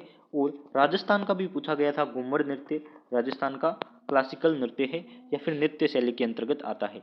तो ये दोनों आपको दो चार बातें ध्यान रखनी है। यहाँ आपकी कथकली है वो केरल राज्य का है, और कथकली के एक प्रमुख जिनकी अभी हाल ही में मृत्यु हुई है तो पंडित बिरजू महाराज, यानी कि जनवरी 2022 में उनकी मृत्यु हुई थी। इंपोर्टेंट क्वेश्चन बनता है। क्वेश्चन क्या बनता है कि पंडित बिरजू महाराज किस नृत्य से संबंधित थे, तो आपको ध्यान रखना है पंडित बिरजू महाराज कथकली से संबंधित है। अभी इनकी मृत्यु हो गई है जनवरी 2022 में, पंडित बिरजू महाराज। तो इनके बारे में भी कुछ डिटेल और पढ़ लीजिए, आपके एग्जाम में देखने को मिल सकती है। आगे देखिए नया क्वेश्चन है, निम्न में से किस मिट्टी को अल्टीसोल्स के नाम से जाना जाता है। तो अल्टीसोल्स का क्वेश्चन आया है, लाल चिकनी मिट्टी इसका आंसर करेंगे, यानी कि लाल चिकनी मृदा, यहाँ आपका ऑप्शन नंबर ए सही आंसर रहेगा। जनरल साइंस की क्वेश्चन है, आप थोड़ा पढ़कर जाएं क्योंकि आपको 5 से 4 या 5 क्वेश्चन हर शिफ्ट में देखने को मिल रहे हैं। जेम्स चैडविक ने किस वर्ष में एक उप परमाणु कण की खोज की जिसे अंततः न्यूट्रॉन नाम दिया गया। अब देखिए एक परमाणु होता है जिसमें आपको 3 बातें ध्यान रखनी है। एक परमाणु के बाहर जो चक्कर लगाता है उसे कहते हैं इलेक्ट्रॉन। फिर आपकी नाभिक में कौन कौन से होते हैं, क्वेश्चन पूछा जाता है कि परमाणु के नाभिक में निम्न में से दो कौन से कण होते हैं। तो एक होता है न्यूट्रॉन जो आवेश रहित होता है, जिसमें कोई भी आवेश नहीं होता, और दूसरा होता है प्रोटॉन जो पॉजिटिव आवेश वाला होता है।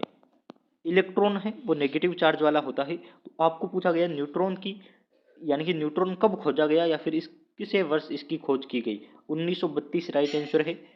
किसने खोज की? जेम्स चैडविक ने खोज की, ये भी ध्यान रखना है। अब देखिए आगे बढ़ते हैं, ये क्वेश्चन काफी इंपॉर्टेंट है, तीनों के बारे में पढ़ लीजिए, प्रोटॉन, न्यूट्रॉन और इलेक्ट्रॉन के बारे में। आगे आपसे पूछा गया है जैसलमेर का किला किस वर्ष बनाया गया? तो जैसलमेर से बारे में 2-3 क्वेश्चन पूछे जाते हैं। हालांकि राजस्थान के अंतर्गत आते हैं ये सभी क्वेश्चन, लेकिन अभी अभी डीआरडीओ एडमिन एंड अलाइन की एग्जाम में एक क्वेश्चन आया कि जयपुर किस नदी के किनारे बसा हुआ है। तो यदि जयपुर का क्वेश्चन आ सकता है, अभी कोटा का भी आया था, चंबल नदी के किनारे कौन सा शहर बसा हुआ है, इस प्रकार से। तो आपको ये बातें ध्यान रखनी है कि यदि कोटा का आ सकता है, जयपुर का आ सकता है, तो जैसलमेर और जोधपुर इनसे क्वेश्चन बनने तय होते हैं। ये बहुत ज़्यादा इंपॉर्टेंट क्वेश्चन आते हैं, अपने अपने लेवल के क्वेश्चन हैं। अब देखिए कोई राजस्थान का है वो इन क्वेश्चन का इजीली आंसर कर पाएगा, लेकिन अदर स्टेट वालों के लिए क्वेश्चन थोड़े टफ लेवल के हो जाते हैं।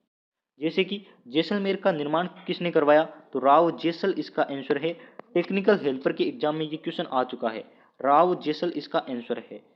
जैसलमेर किले का निर्माण कब हुआ? तो आपको ध्यान रखना है 1156 में इस किले का निर्माण हुआ। तो ये भी आप पढ़ लीजिए, एग्जाम में आपको ये वाला क्वेश्चन देखने को मिल सकता है। बढ़ते हैं नए क्वेश्चन की तरफ। ब्रह्म समाज की स्थापना किस वर्ष हुई? ब्रह्म समाज, राजा राम मोहन राय, आपको पहले तो ये ध्यान रखना है, राजा राम मोहन राय। अब देखिए इससे क्वेश्चन पूछा जाता है कि राजा राम मोहन राय को राजा की उपाधि किसने दी? तो राजा की उपाधि दी थी अकबर सेकंड ने। मैं आपको बता देता हूँ, राजा राम मोहन राय को अकबर सेकंड ने राजा की उपाधि दी थी, अकबर सेकंड। एक क्वेश्चन पूछा जाता है ब्रह्म समाज की स्थापना कब हुई? 1828 में राजा राम मोहन राय ने की। ये बातें भी आपको ध्यान रखनी है, राजा राम मोहन राय। फिर आपसे क्वेश्चन पूछा जाता है कि सती प्रथा के अंत के लिए या सती प्रथा को समाप्त करने के लिए किसने अथक प्रयास किए? तो सती प्रथा को समाप्त करने के लिए भी अथक प्रयास राजा राम मोहन राय ने किए। समाद कौमुदी इसकी पत्रिका है, कौमुदी, समाद कौमुदी, और इनकी पत्रिकाएं हैं वो भी पूछी जाती है, राजा राम मोहन राय की पत्रिकाएं हैं। ऑप्शन नंबर बी है 1828 में इन्होंने ये किया था, यानी सही लिखवाया मैंने, 1828 को इन्होंने ब्रह्म समाज की स्थापना की है। ये क्वेश्चन अभी अभी एग्जाम हुआ था, सीपीआरआई यानी कि जो मैं क्वेश्चन पेपर करवा रहा हूँ ना, इसका एग्जाम अभी अभी हुआ है। हालांकि आपको तो नहीं पता है, हमें इनकी नोटिस रहती है, हम इनके कांटेक्ट में रहते हैं। तो अभी डीआरडीओ सेप्टम टेक्नीशियन ए का एग्जाम हुआ था ना, 6 जनवरी को एग्जाम था, उससे जस्ट पहले यानी कि लगभग 6 से 2 या 3 दिन पहले इनका आंसर की आई थी, यानी कि एग्जाम रिसेंटली का है, इनमें से क्वेश्चन काफ़ी देखने को मिल सकते हैं। आगे बढ़ते हैं, ये पीडीएफ हमारे टेलीग्राम पर आपके लिए अवेलेबल है, वहां से डाउनलोड कर सकते हैं। आगे बढ़ते हैं, क्वेश्चन है उस विकल्प का चयन करें जिसमें शब्दों का आपस में वही संबंध है जो नीचे दिए गए युग्म शब्दों के बीच में है। जैसे विद्यालय अध्ययन इस प्रकार से दे रखा है, तो समानुपात में क्या क्या आप देख सकते हैं। देखिए विद्यालय अध्ययन यानी कि विद्यालय में क्या होता है? पढ़ाई होती है। तो अब निम्न में से ऑप्शन देखना है, विश्वविद्यालय में क्या अध्यक्षाई होती है? नहीं, विश्वविद्यालय में भी पढ़ाई होती होगी, आप तो गए नहीं है, लेकिन हम बता रहे हैं पढ़ाई ही होती होगी। मंदिर में क्या होती है? तो आप कहेंगे पूजा होती है, ऑप्शन नंबर ए गलत हो गया। स्वर्ण मंदिर अमृतसर, तो स्वर्ण मंदिर में अमृतसर थोड़ी होता है, स्वर्ण मंदिर में भी क्या होती है? पूजा ही होती होगी। यानी कि आपको एक स्थल दे रखा है, उसमें क्या हो रहा है वो बताना है। चिड़ियाघर में जानवर होते हैं, हाँ होते तो हैं, लेकिन चिड़ियाघर में होता क्या है? काम का पूछा है, तो मंदिर में पूजा होती है, ये वाला राइट आंसर है। आई होप ये क्वेश्चन तो हर कोई कर सकता है। नया क्वेश्चन है, देख लीजिए क्या पूछ रहा है। कौन सी उत्तर आकृति प्रश्न आकृति के प्रतिरूप को पूरा करेगी? प्रतिरूप को मतलब यहाँ जो आएगी उसे पूरा करेगी। अब देखिए जैसा जैसा यहाँ दे रखा है वहीं तो यहाँ आना चाहिए ना, यानी कि क्या आना चाहिए? एक इस प्रकार से लाइन हो, एक ऐसे हो, ऐसे हो, फिर यहाँ भी ऐसे हो, और इस प्रकार से जिसकी भी आकृति होगी वो यहाँ सेट हो जाएगी। तो देखिए इसमें ऐसा है क्या? तो आप कहेंगे ये अंदर वाली गोल कर दी, यानी कि ये आंसर नहीं होगा। दो ऑप्शन है जो मैंने आगे रखे हैं, यहाँ देख सकते हैं। इसमें देखिए ये गोल कर दी, यानी कि ये आंसर नहीं होगा, लेकिन इसमें देखिए पूरा एकदम सेट पैटर्न दिया है, यानी कि इसे आप यहाँ लगाएंगे तो ये आकृति पूरी हो जाएगी। ऑप्शन नंबर वाला यही आंसर है। पीडीएफ टेलीग्राम से डाउनलोड कर लीजिए। आगे बढ़ते हैं, लाइक जरूर कर दीजिए यार, मोटिवेट करते ही नहीं हो आप, थोड़ी तो कोशिश कर दो हमारे लिए, हम आपके लिए कितना कर रहे हैं। शेयर कर दीजिए, लाइक कर दीजिए, बस हमें और क्या चाहिए। लाइक शेयर की उम्मीद आपसे करते हैं, आप क्लासेज की उम्मीद हमसे कीजिए, हम करते हैं ना आपकी कही अकॉर्डिंग क्लासेज रेगुलर प्रोवाइड करवाते हैं। अभी ये जो मैं क्लासेज लगा रहा हूँ, ये एक बच्चे ने कहा था कि सर पूरा मॉडल पेपर प्रोवाइड कीजिए, तो मैंने जनरल अवेयरनेस और रीजनिंग का मॉडल पेपर आपको दिया है। आप ज़रूर हमें मोटिवेट रखिए। पुष्कर मेला भारत के किस राज्य में आयोजित किया जाता है? यह वार्षिक उत्सव है। तो देखिए पुष्कर मेला राजस्थान वालों को सभी को पता ही है, राजस्थान में लिया जाता है, किया जाता है। और राजस्थान में भी जगह कौन सी है? अजमेर। तो आप बता सकते हैं कि राजस्थान के अजमेर में होता है, लेकिन अदर स्टेट वालों को यहाँ प्रॉब्लम हो सकती है। तो ये राजस्थान वालों के लिए मेन पॉइंट है। यदि राजस्थान से क्वेश्चन आता है तो आपको सही करना है यार। यदि सही करते हैं तो आपका सिलेक्शन पक्का हो जाएगा। निम्न में से किस राज्य सरकार ने हाल ही में, करंट का क्वेश्चन है कि सरकार ने हाल ही में AMLAN यानी कि एनीमिया मुक्त अभियान कार्यक्रम शुरू किया है। तो ये ओडिशा सरकार का है और ओडिशा से एक दो क्वेश्चन एग्जाम में देखने को मिल सकता है। ये देखिए बुक एंड ऑथर से यदि क्वेश्चन आता है तो ये क्वेश्चन तो जरूर छपेगा। छोटी चीजों का देवता पुस्तक के लेखकों ने, मैंने बहुत बार करवा रखा है, गॉड ऑफ स्मॉल थिंग। याद आया ना? यहाँ देखने से नहीं आ रहा है हिंदी वाला, लेकिन इंग्लिश वाला देखिए, God of small things. God of small things है क्या? Small things. ये वाली पुस्तक किसने लिखी है? आप कहेंगे अरुंधति रॉय ने। इंपॉर्टेंट बुक्स एंड ऑथर का एक वीडियो है, आप उसे जरूर देख लीजिए, काफी क्वेश्चन आप सही कर पाएंगे। एक विषय में 5 विद्यार्थियों की औसत अंक 78 है, यानी कि 78 है, 68 है ना, सॉरी 68 है, 68 अंक है। यदि एक विद्यार्थी के अंकों को 80 के बजाय 65 के रूप में गलत तरीके से लिया गया हो, तो औसत में कितनी वृद्धि हो जाएगी? काफी अच्छा क्वेश्चन है। मैथ के ऐसे क्वेश्चन मैं मानता हूं आने चाहिए। अब देखिए क्वेश्चन क्या है, आप इसे पढ़िए। मान लेते हैं 5 विद्यार्थी हैं, 5 विद्यार्थियों का नाम क्या है? ए, बी, यानी कि ए पर अमित, बी पर बाबूलाल, सी पर आप मान लीजिए कोई छोटू लाल, डी पर आप मान लीजिए दिलीप, और ई पर मान लीजिए कोई एक पति, कोई भी हो आपका। 5 फ्रेंड मान लीजिए, ABCDE 5। 5 के मार्क्स है, यानी कि पांचों को जोड़कर 5 का भाग देने पर आपके औसत दे रखा है 68। ये भाग क्यों दिया सर? औसत निकालने का फॉर्मूला है कि संख्याओं का योग बटे संख्या, यानी कि पांचों के नंबरों को जोड़कर 5 में भाग देते हैं तो 68 आ रहा है। ये पहली लाइन कह रही है। पहली लाइन क्या कह रही है? कि औसत 78 है, तो हमने लिख दिया कि औसत 78 है। अब कह रहा है कि एक के मार्क्स है ना, एक विद्यार्थी कोई भी हो, आपको कह रहा है इन पांचों में से कोई एक है, मान लेते ए है, उसके मार्क्स तो 80 थे, लेकिन जोड़ने वाले में गलती से 65 मान लिए, तो फिर कितने आपकी बढ़ोतरी होगी? तो हम देख लेते हैं कि पांचों का योग कितना है। पांचों का योग निकालने के लिए इसको आप क्या करेंगे? 5 से मल्टीप्लाई कर दीजिए। तो 68 की आप 5 से मल्टीप्लाई करके देख लीजिए। तो मल्टीप्लाई कर लेते हैं डायरेक्ट। आप 68 की 5 से कीजिए, 8 की 40, और आपकी 6 पंजे 30 और 340, यानी कि आप ऐसा कह सकते हैं कि ABCD पांचों का योग है ना, ये आपके 340 है। क्या है? आप कहेंगे 340 है। तो अब एक को पहले इसने 80 मानकर 340 किया है, अब इसकी जगह 65 लिख दिए है, तो कितने यहाँ कम हो जाएंगे? तो आप कहेंगे यहाँ आपके 15 कम हो जाएंगे। 15 कम हो जाएंगे, तो आप 15 कम करके देख लीजिए, 10 कम होंगे तो 30, और आपके 325, यानी कि ABCD का अब नया जोड़ 325 है। तो कर सकते हैं ना कि ABCD और ई का योग है आपके 325। औसत निकालना है, 5 का भाग दे दीजिए, है ना। आपको क्या करना है? 5 का करना है भाग। तो 325 में 5 का भाग दीजिए, आप कहेंगे 6 और 5 65, यानी कि नया औसत हमारे सामने 65 आया है, और पुराना औसत हमारे पास 68 है। ये देखिए 68 इन्होंने पहले दे रखा है, और अब हमारे कितने आया है? 68 और 65, यानी कि 3 का अंतर है। यानी कि आपकी 3 अंकों में कितनी वृद्धि की जाएगी औसत में? तो आपके 3 की वृद्धि की जाएगी। तो ये आपको ध्यान रखना है। आई होप ये आप सभी कर पाएंगे। थोड़ा एक बार डिवाइड देख लीजिए फिर से। 6 और आपके 5 मैंने सही किया है। आप भी इस क्वेश्चन की जरूर प्रैक्टिस करें, और यदि गलती है तो आप निकाल सकते हैं। तो ये है हमारा नया क्वेश्चन कि चार मीनार स्मारक अवस्थित है, यानी कि चार मीनार स्मारक आपके कहाँ है? तो हैदराबाद में है। ये वाला भी आप जरूर पढ़ें, अच्छा क्वेश्चन है, एग्जाम में आ चुका है। अब देखिए नया क्वेश्चन है, 48 जिस प्रकार 60 से संबंधित है तो x किससे होगा? मैथ का जब भी क्वेश्चन आई तो एक फॉर्मूला है, बाहर बाहर वालों की गुणा, अंदर अंदर वालों की गुणा। तो अभी कर देते हैं बाहर बाहर वालों की गुणा। 48 की गुणा कर देते हैं हम 80 से, बराबर करने आपको 60 की गुणा x से। x की वैल्यू निकालनी है, तो आपकी क्या होगा? 60 चला जाएगा डिवाइड में, ये लीजिए। अब देखिए 0 से 0 कट कर देते हैं, ये आपके 3 बार कट कर देते हैं, ये आपके 4 बार कट कर देते हैं। ये हम 3 से करेंगे 1, और 6 बार कर देते हैं, और 16 की आप 4 से गुणा कर लीजिए 64, यानी कि ये वाला हमारा आंसर है। Option number A for army job right answer है। बढ़ते हैं नए क्वेश्चन की तरफ। ये क्वेश्चन मैंने पहले से आपको अलग क्लासेज में करवा रखा है, तो आप वहां से देखिए, नहीं तो आप इसका कमेंट जरूर कर दीजिए आंसर। नया क्वेश्चन पढ़िए। एक निश्चित राशि पर 8% का वार्षिक साधारण ब्याज की 6 वर्षों में अर्जित आय या अर्जित ब्याज 360 रुपये है। निवेश की गई राशि ज्ञात कीजिए, यानी कि मूलधन आपको ज्ञात करना है। और इस प्रकार के सवाल में सूत्र होता है PTR बट्टे 100। PTR का मतलब होता है मूलधन, टाइम और आपकी रेट। तो देखिए मैं आपको करके बता देता हूँ। P आपको ज्ञात करना है, T आपको 6 वर्ष दे रखा है, R आपको 8% दे रखा है, बट्टे 100 बराबर है 360 रुपये।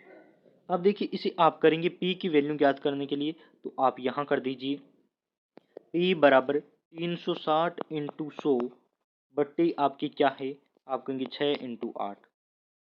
6 से आप कर दीजिए तो 60 आएगा, और यहाँ आपको करना है 4, और ये आपके 30 बार, 4 30 बार, और ये आपके 25 बार।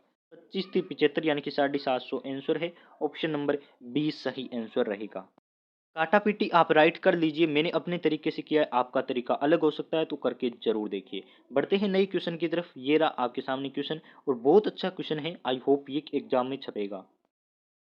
क्वेश्चन क्या है, आपके मिश्रण वाला क्वेश्चन है। चाय की दो किस्में हैं, एक 70 रुपए की है, 70 रुपए की 100 ग्राम मिलती है, और दूसरी मिलती है आपकी 84 रुपए की 100 ग्राम। इस प्रकार से है। लोहित ने इन दोनों किस्मों को इस प्रकार अनुपात में मिलाया, यानी कि दोनों को इस प्रकार से मिलाया है कि दोनों का अब टोटल मिलाकर जो रुपए हुआ है वो 79 रुपए हुआ है। दोनों को मिलाकर जो मूल्य किया है वो 79.80 किया है। 100 ग्राम दोनों को मिलाया, यानी कि 79 रुपये दोनों को मिलाया है, और दोनों ही मिलते ही 100 ग्राम की है।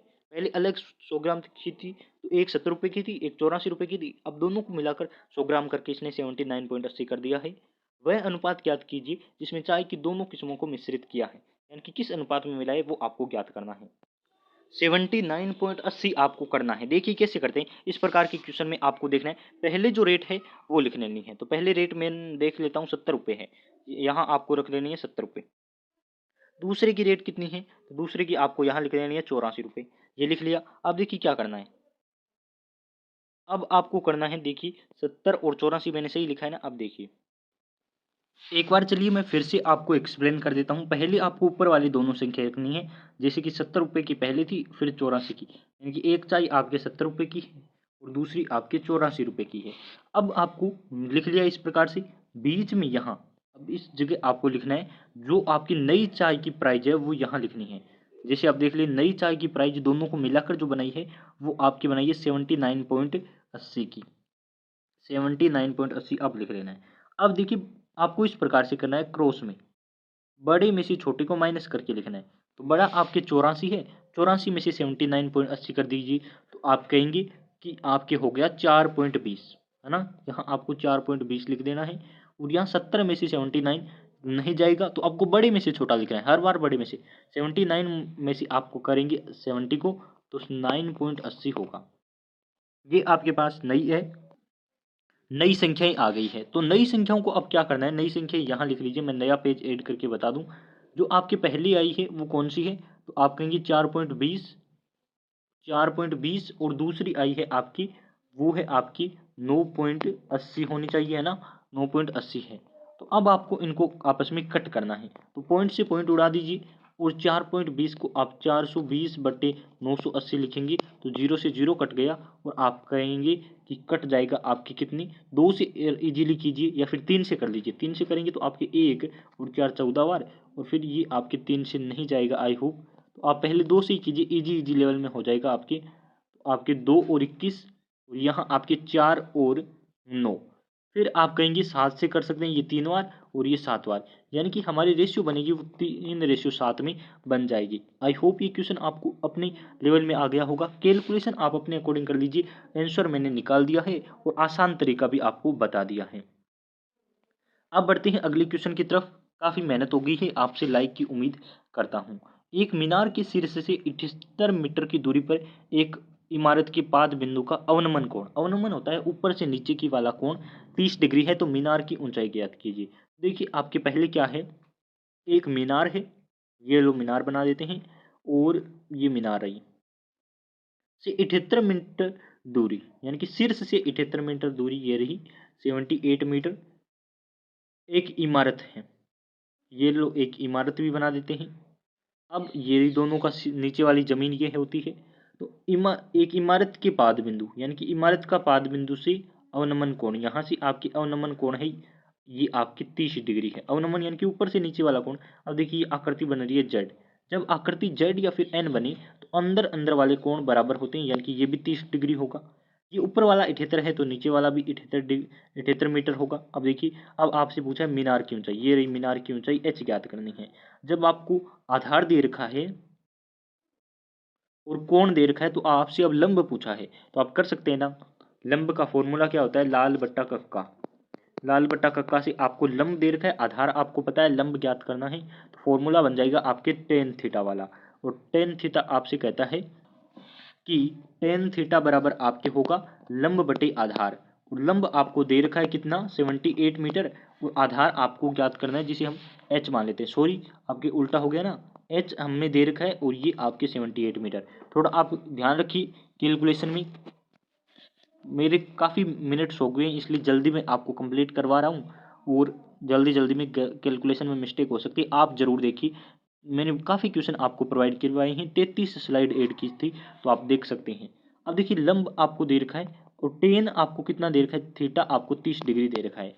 अब देखिए नए पेज पर ऐड करूँगा, क्या है, एच बटे 78 बराबर टेन 30 का मान लिख लीजिए 1/√3।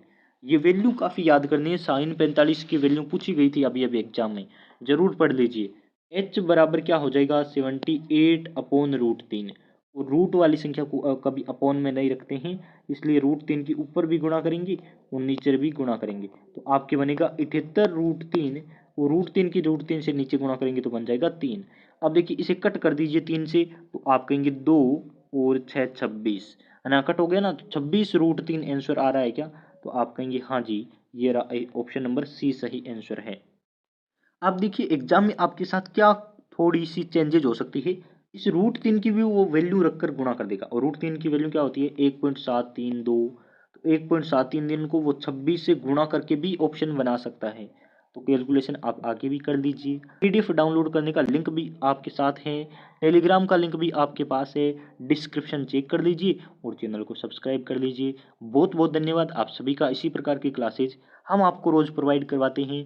10th लेवल की वैकेंसी, ITA लेवल की नॉन टेक तैयारी इस चैनल पर मिलती रहती है। सब्सक्राइब करके सपोर्ट जरूर कीजिए। बहुत बहुत धन्यवाद आप सभी का। बेस्ट ऑफ लक आपके एग्जाम के लिए। मिलते हैं नई क्लास में।